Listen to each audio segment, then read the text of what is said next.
Hello, and welcome to another episode of Leader Generation brought to you by Modap. That's right. Tenlo was recently acquired by Modap. Visit modap.com for more information. But we're still going with Leader Generation, and today's guest, we're very excited to have her on, is Jess Edmonds. She is joining us from Spice Catering, which is a part of the Spice Hospitality Group. Jess, thanks so much for being our guest. Welcome. Thank you, Tessa, so much for having me. I'm really excited. So we know that the pandemic was really hard on the restaurant industry and food service overall. Before we jump into that topic about the resilience and the creative solutions we saw come out of food service, tell us a little bit about your journey and Spice Hospitality Group. Sure, happy to. So I started working for Spice in 2008. So I am entering my 15th year, which doesn't even feel real because time just flies. My partner and the owner of the company, Ben Bubenroth, we met through mutual friends, and he was just trying to grow this tiny little BB of a catering company.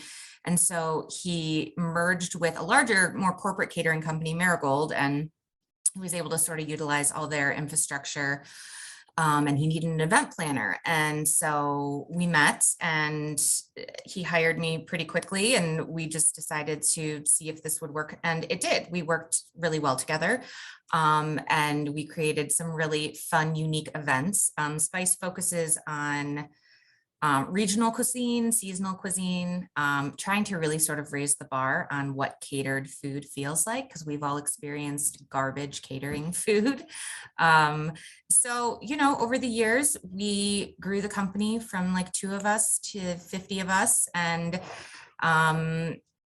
we opened a restaurant about 4.5 years in of me starting in the beginning of 2012. We opened Spice Kitchen and Bar. So that became our sort of flagship, where catering continued to grow. But the restaurant was a brick and mortar where people could come and interact with the brand. And they didn't have to like hire us for a big wedding or a fundraiser to actually eat our food. So that was really exciting, and really expanded our reach. And so the restaurant was open for about 8 years. When COVID hit, we made the very hard but very quick decision that we knew that we weren't going to really survive that, and we can dive more into that in a bit. But really, when COVID hit, we were halfway through a $2 million construction project. We were in the process of building out another building in Gordon Square, right near the restaurant, to house our catering operation, because it was growing so much, and we were sharing space with the restaurant, and it just wasn't working. So thank God we were able to finish that project.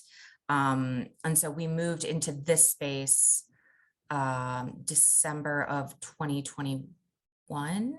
Yes, 2020. Nope, December 2020. We moved in and just sort of started the next chapter post-pandemic, or sort of mid-pandemic at that point. At that time, we also launched a virtual restaurant, because we now had this enormous catering kitchen that, parties weren't starting yet. It was going to be a commissary kitchen for the restaurant, which didn't exist anymore. So we sort of had to think quickly of, we need revenue. There's a lot of funding out there for restaurants. So how do we quickly utilize that and bring in some revenue? So Ben came up. Ben is, he's got tons of ideas. He just generates lots of visions of cool concepts. And so he had this thought. We were inspired by a place in Philly, and it was like a virtual food hall. So picture like Eat Street at the mall when you're a kid, and you can pick from all these different places you want to eat. And it was like that, but it was just curbside or delivery. And so we launched with 4 separate concepts: Winner Winner Chicken Dinner, Winner Winner Wing Shop, Woo's Noodles and Rice, and Leaf, which was a salads and grain bowls concept. And the idea was to eventually have a subscription model and get people to, think about their week and order dinner on Monday and order a bunch of lunches throughout the week. And, I think that we did find our market for that, but it didn't take off as much. So we're pivoting a lot of that into like corporate catering and wholesale. So we've been doing wholesale out at Holden Arboretum and Rising Star. So that's sort of like our little restaurant baby right now. And then additionally, we just signed a lease for our first store for a new pizza concept that we are also launching. So all sorts of things going on. We tried fine dining, we tried virtual restaurant, which we're still doing, and now we're going more fast casual. And we're really excited. So that is slated to open end of summer, beginning of fall 2022 in Lakewood downtown. It's called Boom's Pizza. And it is hands down the best pie I've ever had in my life. So we're really excited. And then as for catering, we're just continually growing. I mean, we're growing on a corporate level, on a social level, expanding our reach through many different venues. So yeah, that's sort of the long and short story of my time with Spice and all of the different things we've tried, and a million other things we've tried in between. But those I would say are the standout moments for me. You said that so quickly and concisely, but there's a ton there. And I know even before you were at Spice, you were working in the restaurant industry. That's actually, I guess, how we met is at a bar. At a bar. Yeah. How all wonderful relationships begin. Yes. And right before we got on, I said I wasn't going to say the word soccer since apparently I pronounce it oddly, but your bar and restaurant sponsor a soccer team. And so we were there all the time, and you got to see how restaurants ran firsthand. And then plus I know that from Spice, you had so many different routes to market. And I feel like Spice is always reinventing. And what we saw during the pandemic is a lot of restaurants start coming up with new concepts and reinventing. When you reflect on that time during the pandemic, what were some of the positives that came out of trying a concept maybe that didn't work, trying something else and maybe it did stick? What were some of the learnings and growth that came out of that? Yeah. Gosh, that is a loaded question. There were a lot of positives in terms of making better business decisions.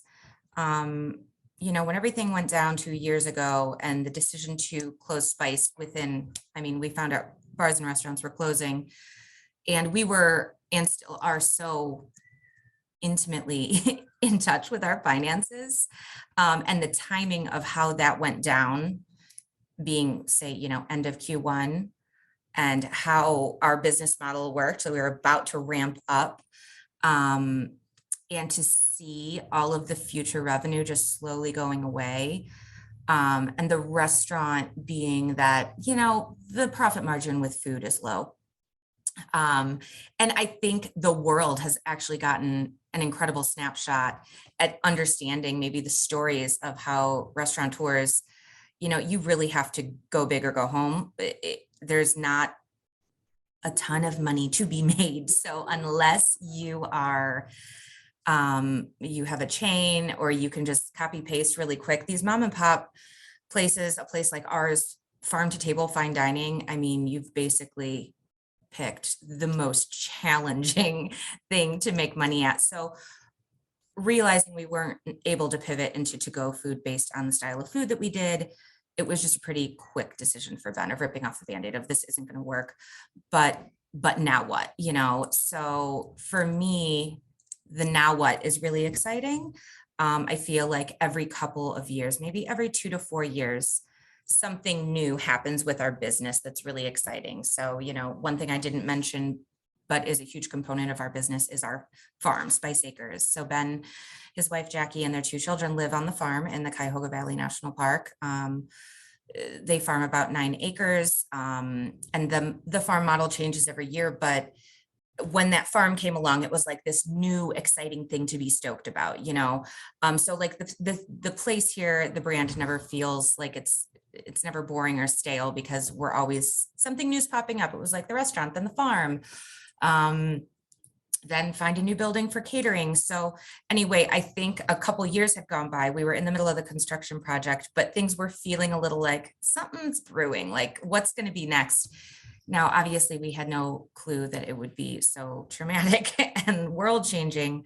But honestly, I think one of the positives, to get back to your question, is just that we finally accepted and made change, that our model wasn't going to do what we needed it to do, which was really, at the end of the day, we'd love to turn a profit and make some money. And really, we were doing what we love, which is hospitality, beautiful food, wonderful service, connecting with people, supporting small family farms, and all of those things together. Ben will always say, running a farm to table restaurant was the most unsustainable thing he's ever done in his life. And that is the irony of it. And it's really quite sad, to be perfectly honest. I'm still sort of recovering from like the changes, because I think what made me fall in love with the company, the brand, my role, was the mission, which is supporting small family farms that are, sustainably run, and realizing post-pandemic that we were going to have to change that model, and so that was bittersweet, knowing, hey, we've brought on some really incredible talent. So another positive was bringing on Jonathan Bennett, who came from Moxie and the whole Red restaurant group. He was a partner over there, and he had a couple stints in between, but we met him and it was clear that he was the expertise that we needed on our team. And it's so beautiful when you can bring in fresh eyes, and you're sort of trapped in your little bubble, and they come in and they see how you're doing things and they're like, you're doing it how?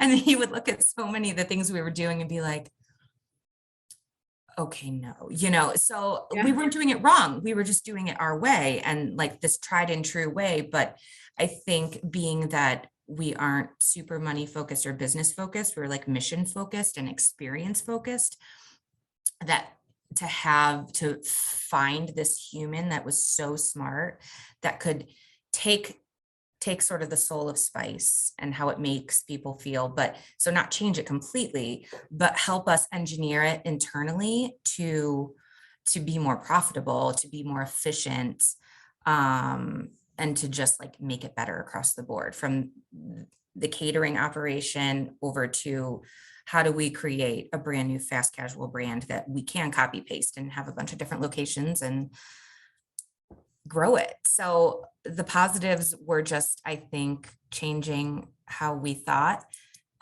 bringing in people smarter than us, which to me is like an incredible sign of a good leader, is always hiring people smarter than you, and always being willing to continually learning. That's one of our core values, is always learning, because literally every day I learn something new here. So yeah, to answer your question, many positives that came with, I think, along the way, some serious heartbreak. But I'm grateful for the experience. When I think back, it's a little traumatic, but I am incredibly grateful for it, because I don't know, I really don't know where we'd be right now. Like, it's hard to think how long it would have lasted if we kept doing it the same way we were doing it. So yeah. And you mentioned the heartbreak, and it is really hard leaving what you know, and change is hard for anybody, but you are excited about these new concepts. How do you guys find your inspiration, or even when you do kind of settle on a concept, like what do you do to validate, like, this is going to work, or this is going to be the way? yeah, oh my gosh, just hours upon hours of just talking through it. Data, R&D, just talking to people, investing in higher education, tons of reading, just being in tune with your industry and seeing what other industry leaders are doing out there. Like I said, the virtual kitchen, like that would not be a thing pre-pandemic, like people would be like, what? I mean, there was still sort of quite a lot to explain to people, but it made sense because everybody was eating to go. So not having a place to sit didn't feel so weird, after the shutdown. So yeah, I mean, just connecting with other people, seeing how other places are doing things, taking inspiration from a place in a different market and seeing if it does something good here. The whole pizza idea, that just came from an insane amount of research. And I think also being connected with the right people. So Nestle is a client of ours, and they, Ben has colleagues there and people that will talk to him, and they share, their knowledge of, things that work, things that don't. And just reading a lot of different research and studies on, really, quite frankly, pizza. And like, you can't go wrong with it. Like, it's never going to go away. Like, the pandemic only made it 10 times better. So it's like, okay, basically, how do we find pandemic proof food? Yeah. Because if you can make it through a pandemic, then you can likely, hopefully, really make some money off it. So hi. So yeah, I mean, it's just a lot of collaboration, talking to people smarter than you, reading, filling your brain with more knowledge. Yeah. So one of the channels I use for inspiration research is, TikTok, because I'm learning adult hip hop dance. And Oh my God, I love this about you. yeah, but I just need to get up and be flexible. But then, as a marketer, I feel like one of our go-to resources is LinkedIn and like LinkedIn articles. And I feel like business in general is on LinkedIn. Is it different for restaurant tours or the food service industry? Is there like niche social places that you're congregating, especially in the pandemic when you couldn't always physically get together? How are you conducting research and sort of staying connected to the restaurant community? Yeah, that's a great question. Actually, I know of a friend of mine who's a former chef who left the industry, but he actually started a podcast during, and I remember listening to that a ton because it was very therapeutic, because it was just industry people, chefs, just talking about their trauma. And, when you can relate to someone else's trauma, it's therapy for you. At least that's how I felt. And so that was really helpful. But yeah, I think talking to other people, I was most fascinated with talking to people in other markets, because I feel like they're especially more open to giving you thoughts and ideas because you're not a competitor. So one of the things I did when Ben brought me back, I didn't have a whole lot to do, quite frankly. So I I just started researching catering companies in similar markets across the country that looked kind of like us, that had the same business model. And I honestly just called them all. And I created this conversation among all these different caterers. And we like got on a Zoom one night and had a glass of wine. And like there are places you can go, like we're a part of, like, I think it's called, there's restaurant associations. There's like the American Caterers Association we're a part of. That was a newer thing. I actually found out about that association through the people I met through this caterer collective. There was nothing formal about it, but it was just finding other people. Like, I still talk to this one chick in Boston, someone in Buffalo, like, and I was like, well, how do you charge for this? And what do you do for this? And how are you pivoting? And it was fascinating how people were just so willing to talk to me, because I think that they had some of the same questions too. And then I was willing to share with them. So that was really cool. And I don't think I would ever have the time to do that again. And like I was explaining to you before, the space that was created to allow you to rethink how you want to operate your business. When this pause happened and we stopped operating in 2020, we shut down the restaurant, we laid 100% of our employees off, including myself and Ben. And, we were still obviously working. We were on just damage control. Like, how do you save this? So like, you never actually stop working, but you definitely stop getting paid. And, it just allowed for so much space to think about how do we want to change for the future? Because, we always are like, we're building the plane while we're flying it. We're trying to reinvent so many things or improve processes. And it's just really hard to do that when you're like full go events every day and so many logistics. And with any industry, I think it's really hard to do that. So to have the gift of time to hit pause on your operations and say, okay, well, I'm not going to work for 5 months but I need to do something. How can I be productive? Well, we're going to change everything. We're going to change basically how we do 100% of everything. And we're going to make it more profitable, more efficient, a better place to work, how to create work-life balance, all of that. So,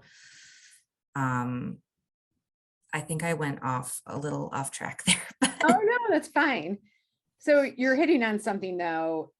That's a lot of positive change. Like you made the most of the time, you have these Yes. new concepts, but operationally that has to be challenging. Like how has sourcing or staffing evolved Yeah. to, accommodate these new concepts? Because it's radically different than where you were, just Yeah, years ago.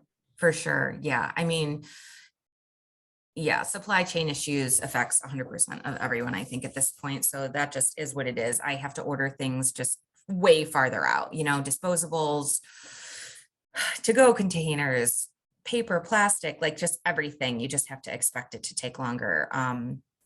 Serving pieces, things I could get in 2 days from Webstrat now takes sometimes a month, so really having to think way farther ahead on what my needs might be for an event next month. And that sucks because sometimes you don't want to have to like dive that deep into something. It makes more sense to really dive deep, maybe 2 or 3 weeks out, not 2 months out, but you just sort of have to, you have to start planning better.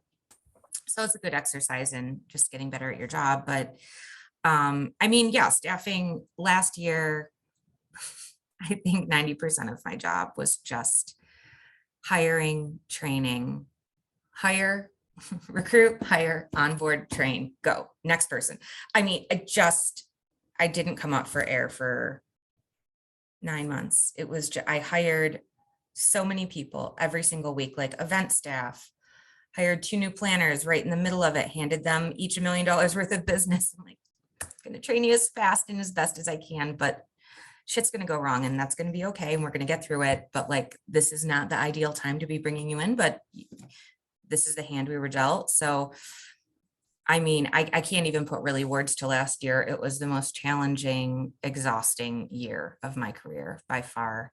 I would have taken 2020 over 2021, hands down, any day of the week. Because although 2020 was scary because of just the constant change and unknown, 2021 was like the fruits of all of that. And none of it was good. I mean, Right. we had hands down our busiest year, most revenue we've ever done, with the youngest team I've ever done it with. So a lot got done, but at the cost of a little bit of mental health for sure. So I, in the beginning of the new year, I was saying to the guys, I was like, my cup is empty. I have nothing left to give. My cup has to refill before anything gets thrown back at me again, or I'm just going to crash and burn. And I'll say, like, just this month, I've started to really feel like myself again, because I didn't realize what a toll it was taking of just not stopping, not taking a breath, just trying to, quite frankly, survive. The aftermath, which was the onslaught of so much business and losing labor. Because I get it, priorities change and this is a demanding job. We will never sell it as anything less than that. It is very intense. It is event planning and execution is one of the most high stress jobs out there. All the research says it, and it's crazy. So it's validating when I see research like that, but at the same time, I have to be super transparent when I do bring in someone new of like, this is not easy. This is hard. It's going to ask a lot of you. Please just make it through the end of the season if you're going to quit, because I can't do it again in the middle of the season or I'll just freak out. So now you have no brain space and time. How are you continuing to stay, or are you even continuing to stay connected to the community? Or do you think you will go back to some of those other habits that you created during 2020 to, Yeah. like keep the concepts you have going, or make sure that they're relevant to the audiences today? Because I feel like even diners have changed. I know I've changed my dining habits. Yeah. We used to eat out all the time, and I would say I feel like now we're professionals at takeout, but eating out has become more special. For sure. We're not as drop in. So, how are you staying on top of these evolutions as like people behavior and vendor behavior changes? Yeah, that's a great question.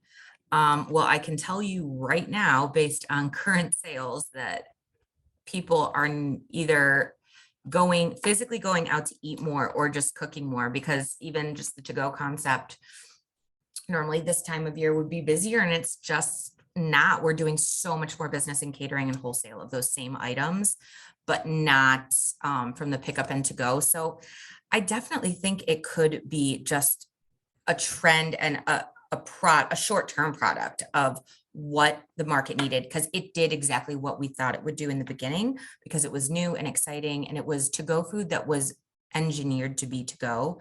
So, sometimes when you get a burger in a box to go and you get home, I feel like Asian food is like the only food you get to go where it's like, this is exactly how it's supposed to be.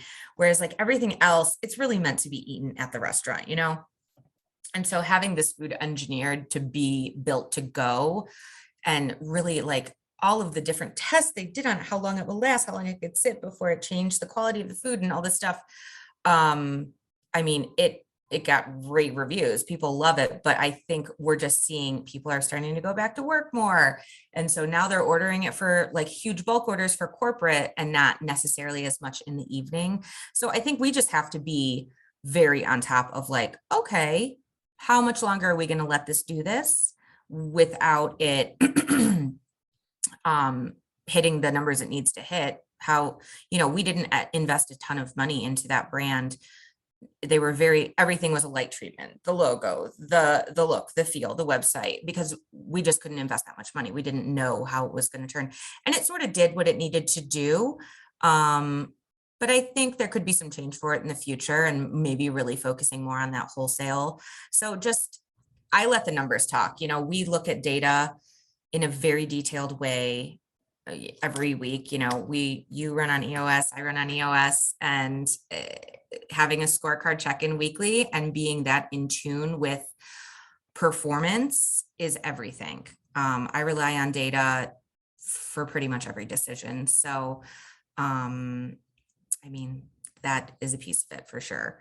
Staying up on trends, I really feel like I rely on the guys they are always reading an article or going to a conference or, talking to other people in the industry. So I sort of touched on that before, but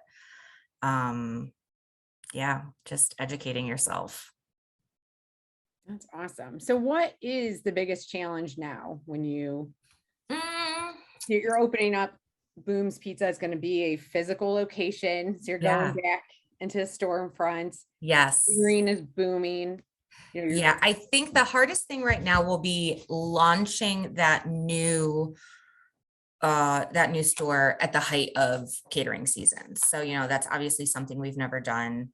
When we launched the restaurant, it was like, I think we actually stopped catering for a couple months because we're like, all hands on deck, need to be focused on this. So that will be new. So we've just been working tirelessly for the last 3 months since the beginning of the new year of just tightening up all of our processes, trying to sort of just reinforce everything with people and processes and everything, so that when it's already hitting now, like earlier than ever. March is normally a painfully slow month. We have 3 things every weekend, like every Saturday, that's like a wedding, a Cavs game, a something, and so it's like, okay, it's happening earlier and earlier every year, which is great. That needs to happen for us. We have a very fancy new home now that we have to pay for. So we can't have a slow season anymore. We don't get to have slow seasons. So it's just like trying to think ahead of like, getting ahead of impending problems that don't exist yet, but we know they're going to, just like constantly knowing that like, there's going to be a problem. We just have to like be prepared mentally, honestly, more than anything, of how to manage it. And, if nothing else, COVID prepared us for that, because the amount of, the $1 million word, pivot, I can't even there were just so many weeks where I was like, I have whiplash, like, oh my God, we changed our mind 25 times about the same thing. How is this even a possibility? But It was what it was. So yeah, I think launching the new thing with the old thing full steam ahead it'll be good. It's gonna be crazy, but it'll be good. Well, I am super excited to see it, to taste it. Well, for me, I don't know if you guys have dipped into vegan cheeses. We have, and honestly, I'm not gonna let that go. We did a vegan pie here. So we've been doing pizza pop-ups every Friday through Keep the Change. So you can order Boom's pies every Friday here. And we did a vegan just one Friday and it sold out immediately online because we do everything's pre-order. So that's another one of the nice things. I think they're gonna try to develop an app for that as well. But yeah, the vegan sold out so quickly and I didn't even get to try it, but it got rave reviews. So that is a thing, like, especially looking at other local pizza joints, vegan pie, you gotta have one. Yeah, So, I mean, they might be cursing me right now for saying that, but I think it's important. I know. Well, I am lactose intolerant. I do eat the food chain, but yeah, pizza I is hear like ya. A to Z. Yeah, you gotta accommodate those little small groups of people because they will become diehard, you know? Exactly. Yep. If there is a good vegan pizza, I will order it and eat it constantly because pizza is Exactly. my favorite food. Well, Right. doesn't have it as a favorite food, but especially if it's gourmet. I mean, I've been following you guys on Instagram and the pictures look incredible. Oh, thank you. Yeah, it photographs well. The guys just went to Vegas for the pizza show. And they said it was just like outstanding, the amount of things they learned and just the community of pizza people are just so communal. Like they said at the end of most of the conferences, the presenter would be like, and here's my cell phone number. Um, Oh my gosh. I know. But we actually, the guys met a couple from, I believe, Canton, Akron or Canton, that are food photographers and they focus on pizza. And we've been looking for one because we've had it photographed. And yes, it looks good, but like there are people that focus on just certain products. So it was cool to find someone from home out there. Yeah, no, that is awesome. So if people want to learn more about the Spice Hospitality Group or Boom's Pizza and the new concept, where Yeah. can they go to get information? Yeah, spiceheadquarters.com. If you scroll to the bottom, all the brands are listed there. So Spice Catering, Spice Acres, Booms, and Keep the Change Kitchen Collective. That's sort of the hub to find out all the things. And we're on Facebook and Instagram. I don't think that we have opened the door of TikTok yet, but I definitely know that that's where our world is headed. I am a virgin. I haven't gone there, so I don't even know, but I know it's like a whole thing. Yes, So it is definitely I'm a whole sure Spice will eventually be on there, but as of now, just the Facebook and the IG. And then what about if people have questions for you, since you have so much experience? Oh my gosh, I would love to talk to anybody. Yeah, obviously, like I'm calling people in other markets in my free time just to talk about how they do things. Yeah, absolutely. My you can find me on the Teams page of the website, but my email is jess@spiceheadquarters.com. Always happy to talk to anybody who wants to chat food or operations or drink or whatever. I love all those things. Well, I'm sure others will be excited to get inspired themselves. This has been great, Jess. Thanks so much for being a guest. Thank And for you. everyone listening, if you want to listen to more episodes, definitely won't make you as hungry as this one, but visit tenlo.com, click on podcasts, and you'll find all of our previous Leader Generation episodes. If you have ideas, drop us a note, or you can reach out to me directly on LinkedIn. And we will see you next time.